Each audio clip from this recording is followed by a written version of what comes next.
Here we are in Algebra 2 class, doing quadratic equation examples again, because you can't get enough. And we're on number 2 today. Here's what it looks like. We're going to bust through 2 examples right now so that you can practice these special case type problems. This is x squared plus 8x equals 0. All right, now what makes this different is the fact that there's no c term in this. So when you list the variables, which I highly recommend you do each and every time you do it, this a is going to be 1, b is going to be 8 because that's what the x term, and there is nothing here. There's actually plus 0 written there. So c will be 0. So every time you see a c, which is that part right here, that's going to come out to be 0. So when I plug this in the quadratic formula here, I'm going to get negative 8. We're just going to go right through this. B squared will be 8 squared minus 4. And here's going to be my AC. So A is 1 and C is 0. And that's all going to be over 2A, so which is 2. All right, now, what makes this problem interesting is this whole back term is going to be minus 0 here, because that's 4 times 1 times 0. So this is 64 minus 0. When we simplify it on the next level, it is negative 8 plus or minus the square root of 64 over 2. Now, the one that I showed you and recorded yesterday had one that was irrational, meaning this broke down into something radical, something, and it split up, and we practiced canceling all that. For this problem, the square root of 64, this is a perfect square, becomes negative 8 plus or minus 8, because the square root of 64 is 8 over 2.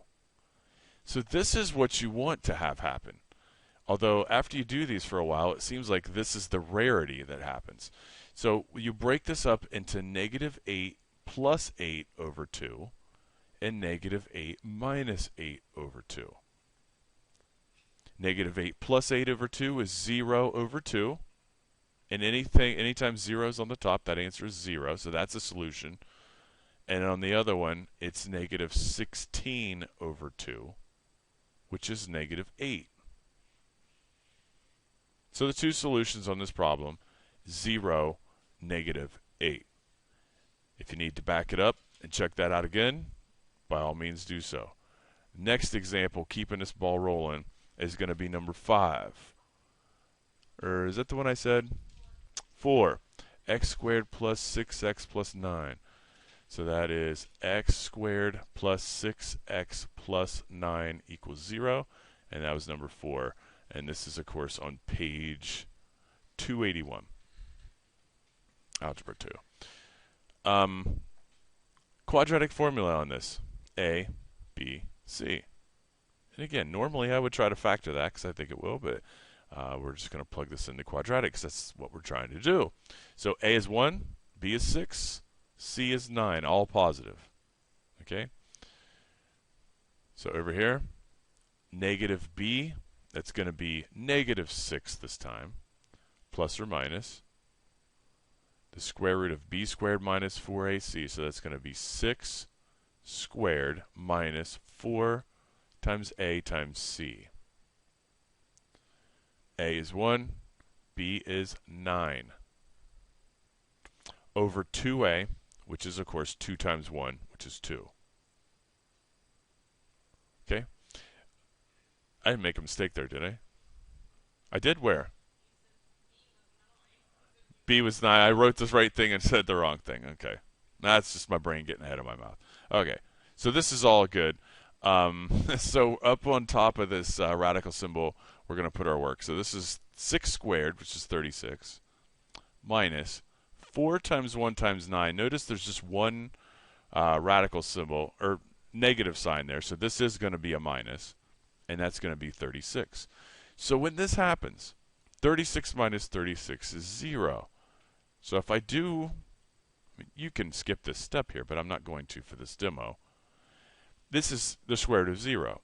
The square root of 0 is, of course, equal to 0, because 0 times itself is 0. So this becomes negative 6 plus or minus 0 over 2. Like that. And just like the example before, even though we don't need to do what I'm doing now, but I am going to show you for demonstration purposes, it is 6 plus 0 over 2, negative, and negative 6 minus 0 over 2. Now, if you add 0 to something or subtract 0, it doesn't change anything. This is why when you have a zero discriminant, you have one solution. So this is going to be negative 3, and this is also going to be negative 3 because that's negative 6 divided by 2 in both examples. Special cases of the quadratic formula, I think all the bases are now covered, and you can really tighten this up because the problem people have are simplifying these things once we get it in here. So you got to practice that stuff. I'll see you tomorrow.